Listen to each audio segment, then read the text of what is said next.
We will hear from a distinguished panel of speakers today. First, Han Ling, Assistant Professor in Gender Studies program at the Chinese University of Hong Kong, who will be our moderator and also introduce the topic.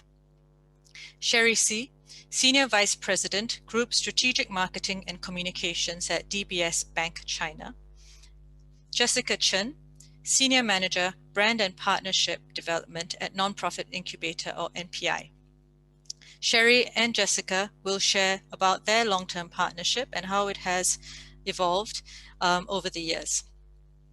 We will then hear from Robert Bake, General Manager, Corporate Social Responsibility at Hyundai Motor Company, and Romi Cahyadi, Chief Executive Officer with Instellar Indonesia.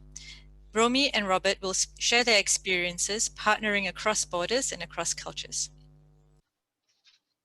Okay, so let me first introduce Robert Beck, the General Manager of Corporate Social Responsibility of Hyundai Motor Company, and Romi Cahyadi, Chief Executive Officer of Instellar Indonesia.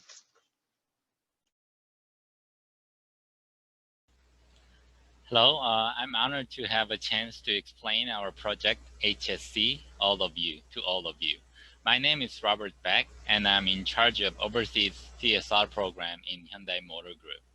Our project aims to make Indonesia better than now regarding environment, education, and employment.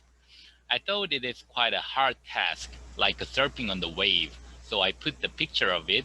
Let's go surfing together. Next slide. Before taking you to the answer, let me briefly introduce our global CSR program. We have a number of direct CSR programs in 3 categories in the world. However, it doesn't look like that is the best way for Indonesia. So we find it out another solution for Indonesia. Next. Indirect CSR program like this graph. First, we make a partnership with accelerators to raise social ventures.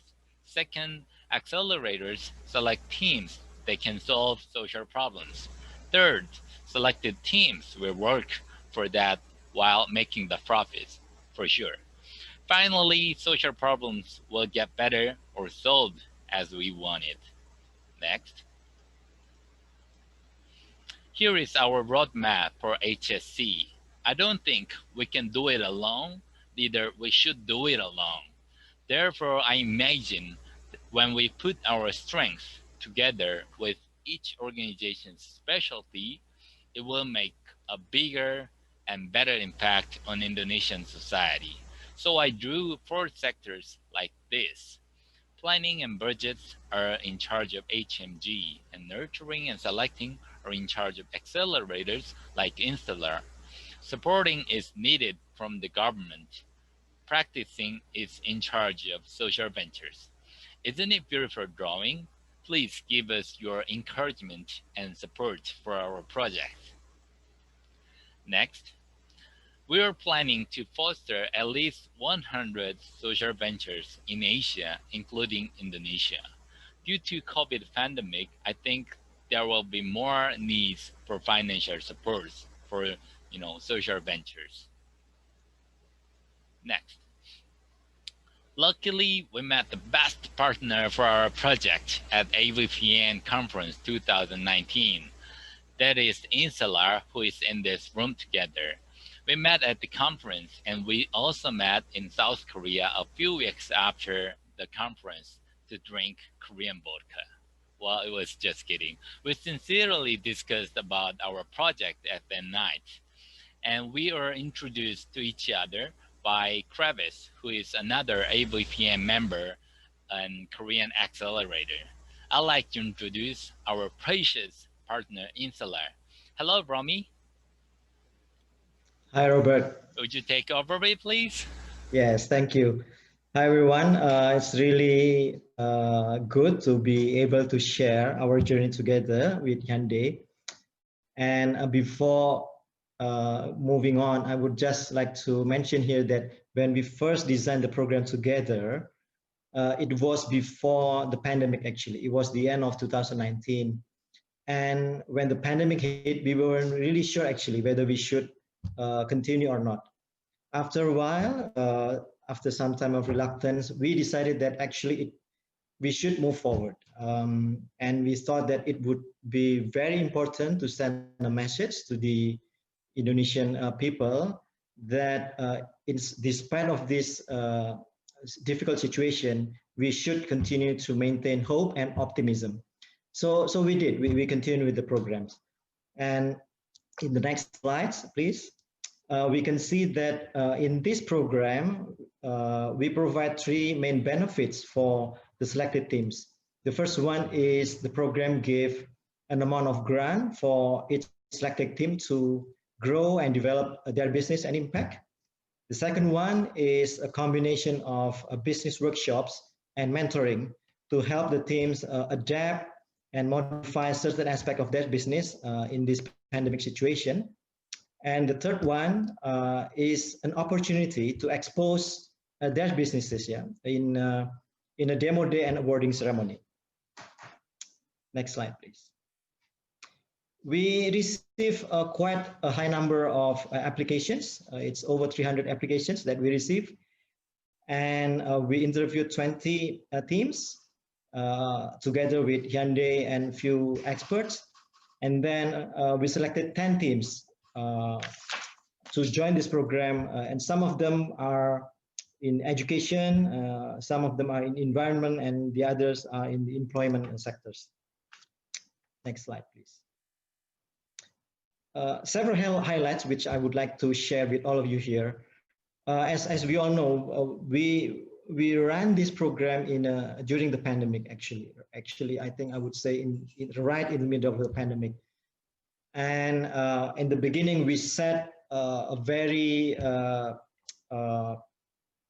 clear indicators what the teams would expect to achieve in terms of both business and social impact.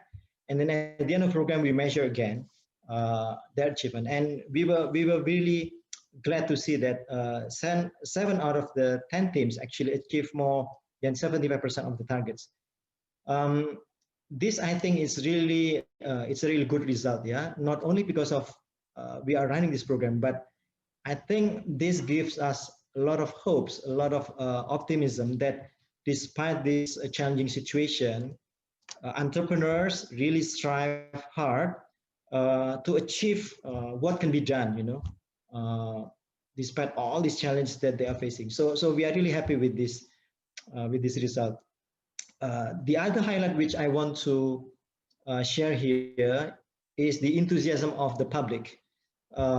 We had over 4,000 viewers during the awarding event. And so this shows that, again, the public, the general people may not be involved in running the businesses, but they celebrated this program. So I think this is something which I really want to appreciate our collaboration with Hyundai. And of course, this has not been always easy. We have to be honest about this. And I think Robert will also share a couple of things which we learned from this collaboration. Please go ahead, Robert. Thank you for your kind explanation, Rami. Well, we were asked from AVPN office what were the most challenging parts of collaboration with Installer. Actually, there was not much, but I can pick 2 of these. First, we both used second language English for communication. So sometimes we had to confirm the agreed agenda over and over again after we discussed. Second, for making an accomplishment, we had to do each task individually. And later, it was supposed to combine so that we had to understand each other's in terms of working style and format, or philosophy or something else. It sounds not difficult at all, but when it comes to reality, it has many jobs to compromise in each organization.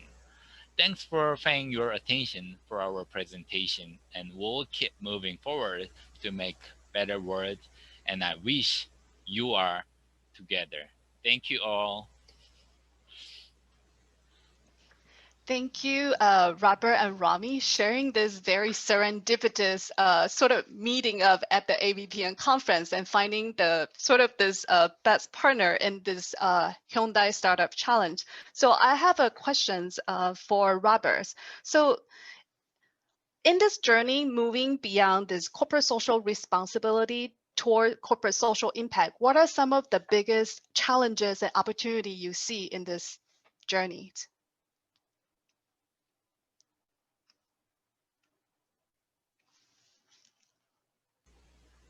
Well, because launching this kind of project in different countries is not quite familiar for our company and also, you know, for our business model. So we have to find out nice or the best accelerator like installer, and it is quite challenging part.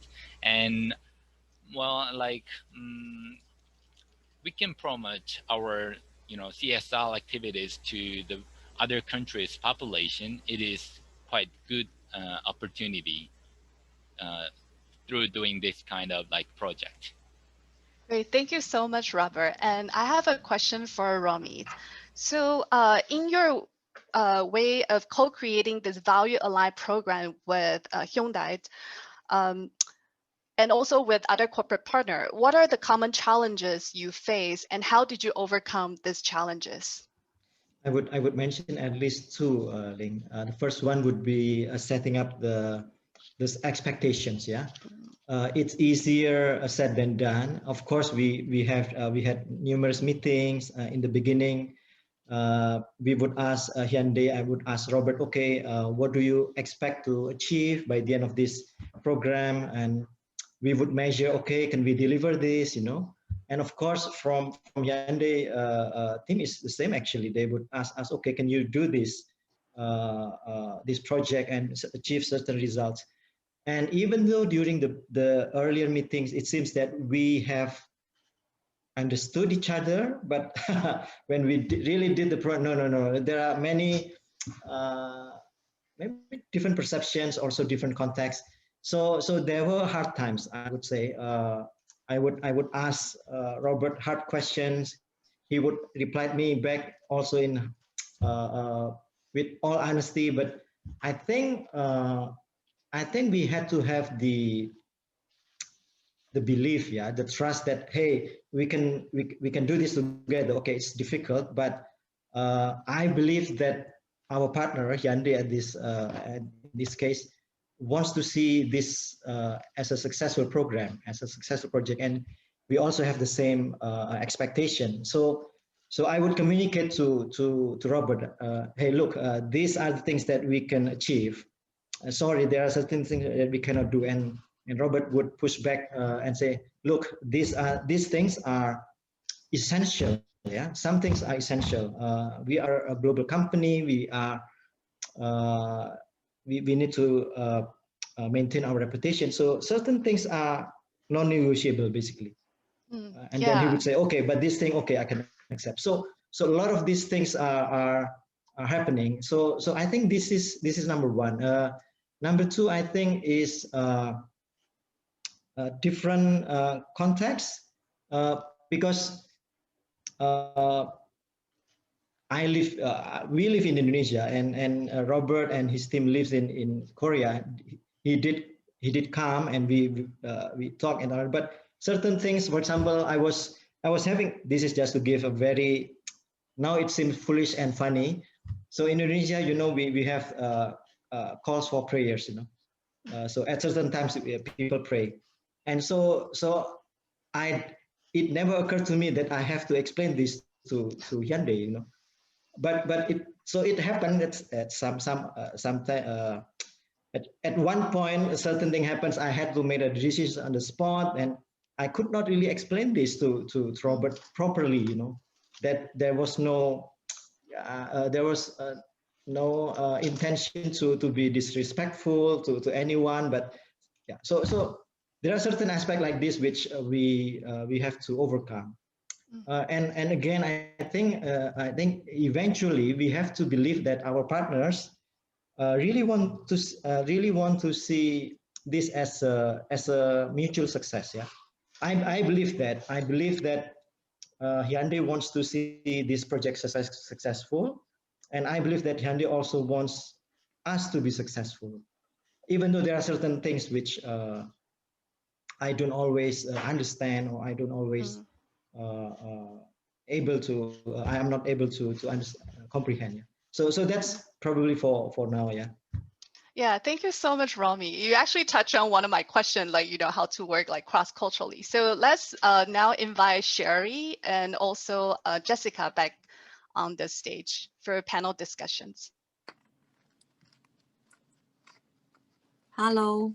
Hi, Sherry. And Hi. Jessica. So I also pose a similar question to Jessica because Enpai is becoming one of the largest intermediary in China, and through this journey and also grow through different stages, and how to co-create value-aligned program with your corporate partner, and similar to what Rami talked about, working from cross-cultural context and challenges. Like, what is the common challenges that you face, and how did you overcome these challenges?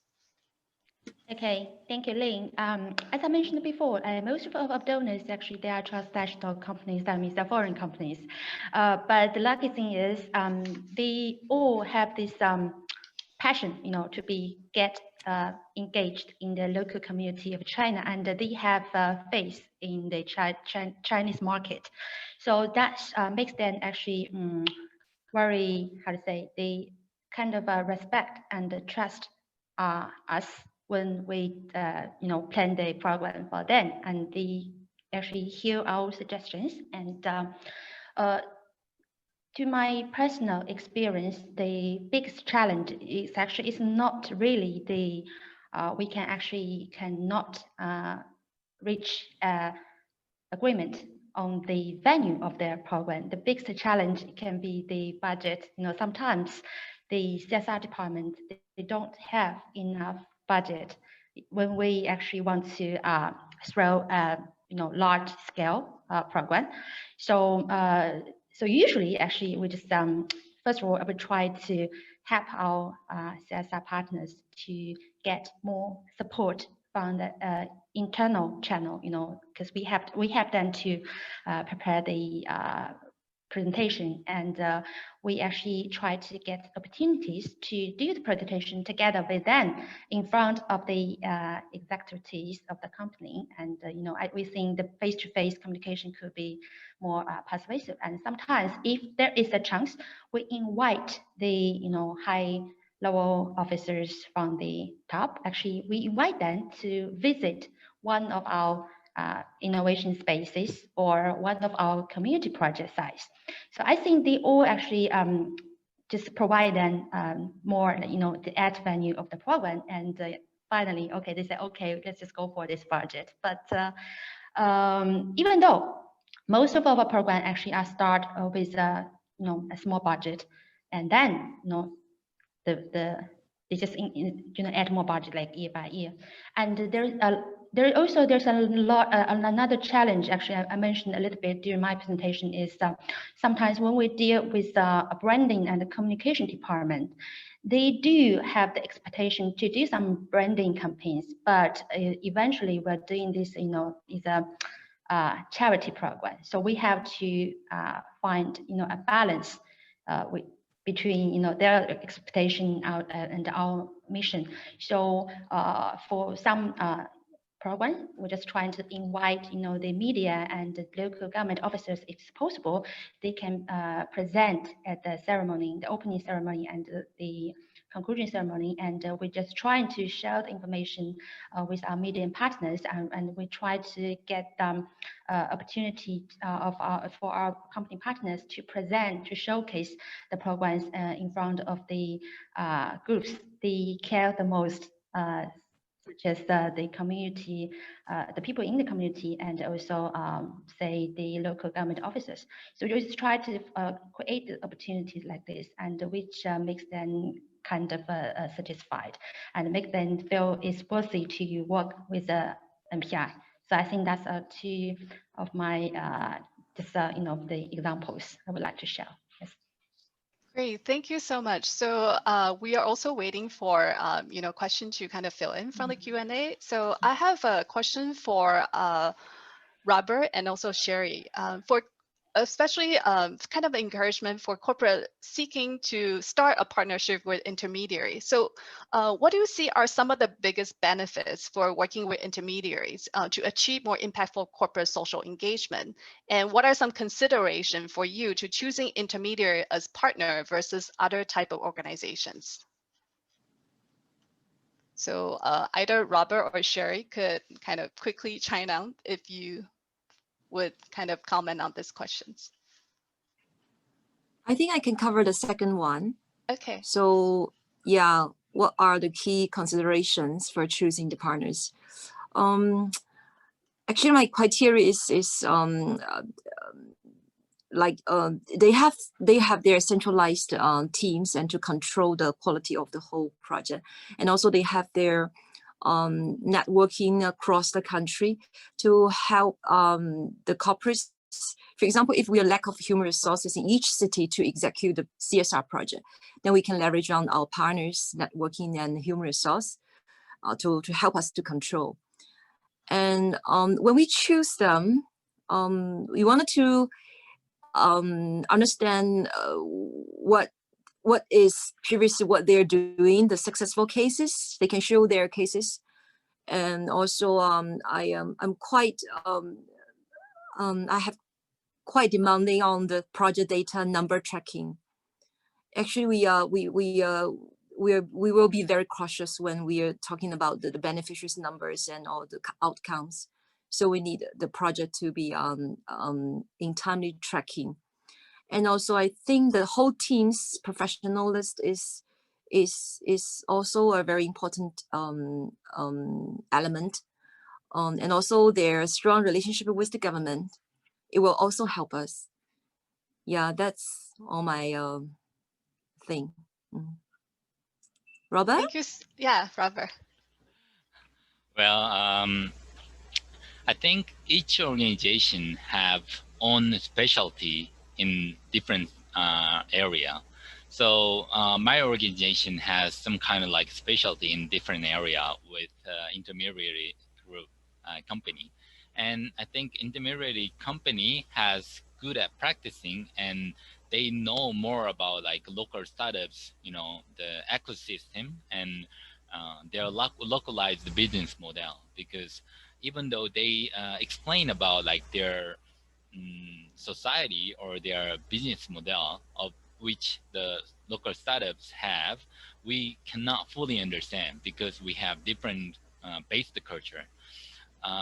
In this way, we are in charge of like planning and budget, and we will manage of how it will run by intermediary group like company like Installer. And as long as we have a trust and trust each other, we can make bigger impact because they're more professional employees than ourselves. That is my opinion. Thank you so much, Robert. So we have a questions from the audience. So in your partnership, how did you work out on the impact measurement scheme of your program? Can you give an example? So this is a question for all. So first, can we go to Romy? Yes, thank you, Ling.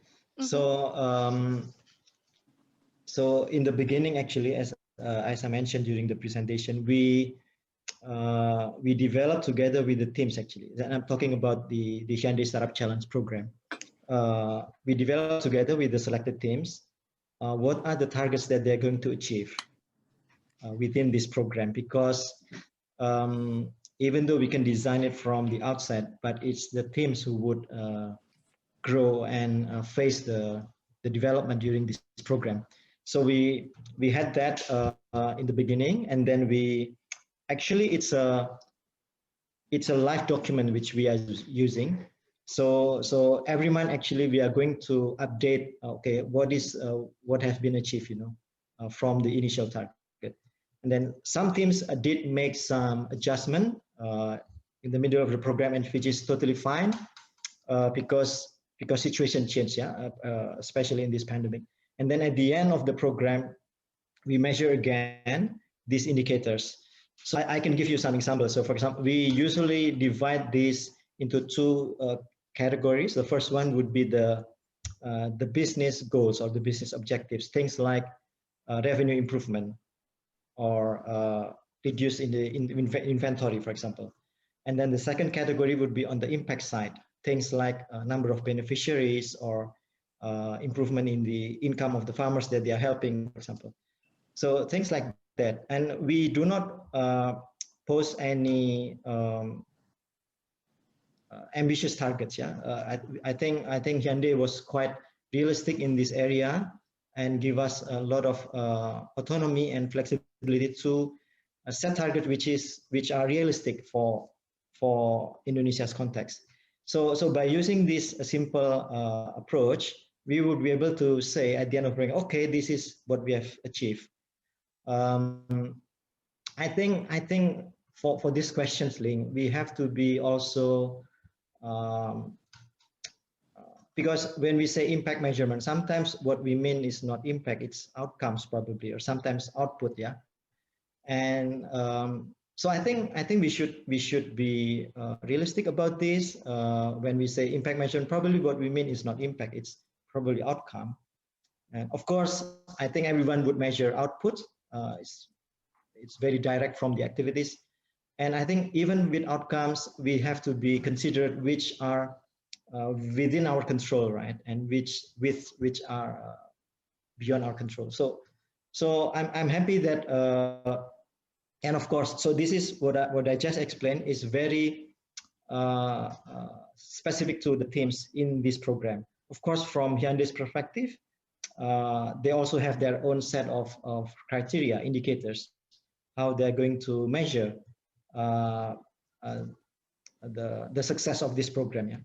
Some of this measurement may or may not be directly related to the team's achievement, but we acknowledge this as well as part of the whole project management scheme. So that would be what we have, what I can share here. Yeah, thank you so much, Romy. I think your point about whether it's impact versus like outcome or output measurements is quite realistic in this sense. Mm-hmm. We also have a question from another audience. So since we are running toward the end, let us all of us kind of answer this question and think about this because it's also pandemic related. So Jessica mentioned the challenge of budget limitation and needing to convince senior management to invest in these strategic programs. How would you advise, particularly from intermediary sides and also from the corporate sides, others that are struggling to get this management buy-in, especially as budget may be shrinking with the pandemic? Okay. So first, perhaps Jessica would like to respond, because I know during the pandemic, MPI has actually done a lot of work in this effort.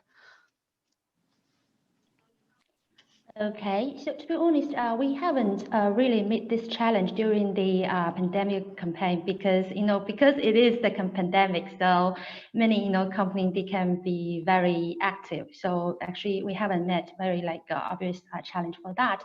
But we do recently we do have this. There's one program. We are planning to work with one of the local company, and we want to do something to support the young people after in the post-pandemic era, because it's difficult for them to. It's much more difficult for them to get a job, compared to the previous year. So they don't have much budget. I think it's less than 500,000 RMB, but they want to do much impact because the marketing department. So we realized in the first place, the people actually get in touch with us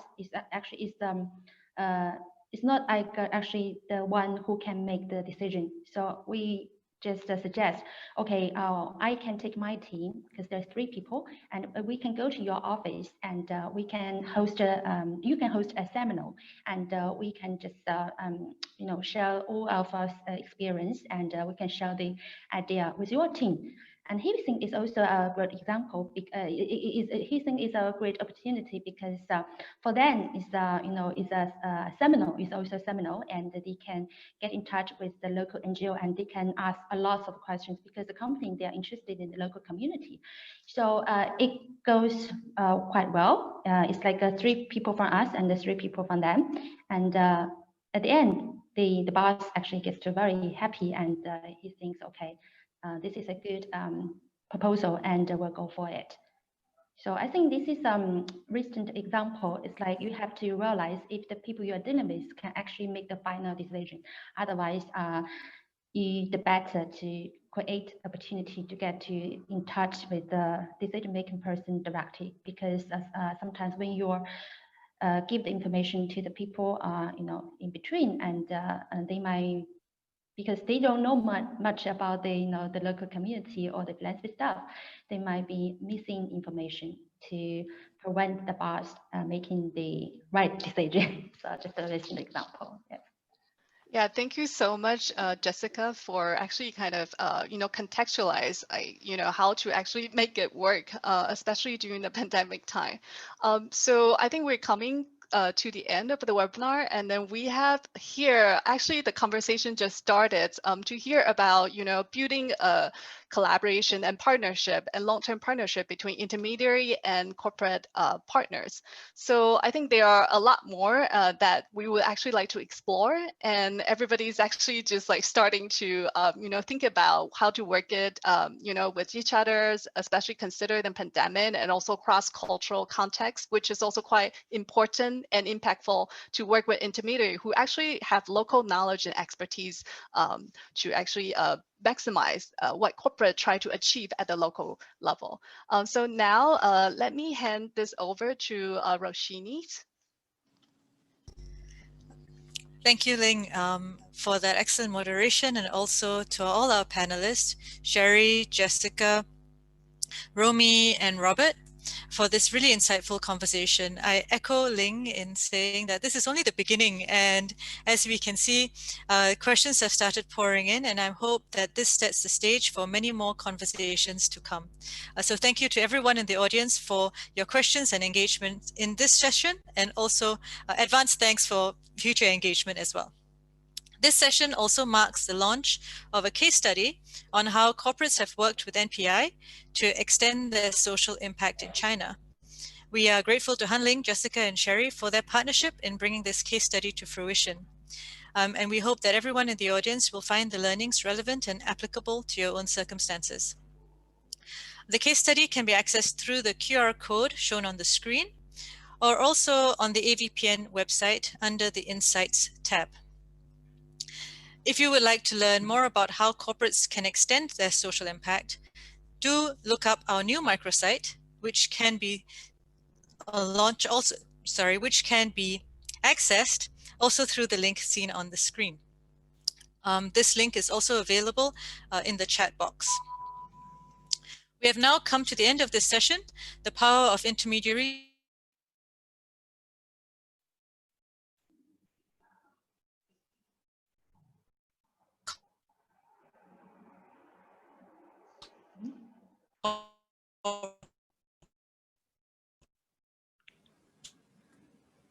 social impact. This session VPN website soon, and we look forward to seeing you at our next event. Thank you. Thank you so much. Thank you. Bye-bye. Thank you Thank you, all. everyone. Bye-bye. Bye. Bye. Bye. Take care. Bye.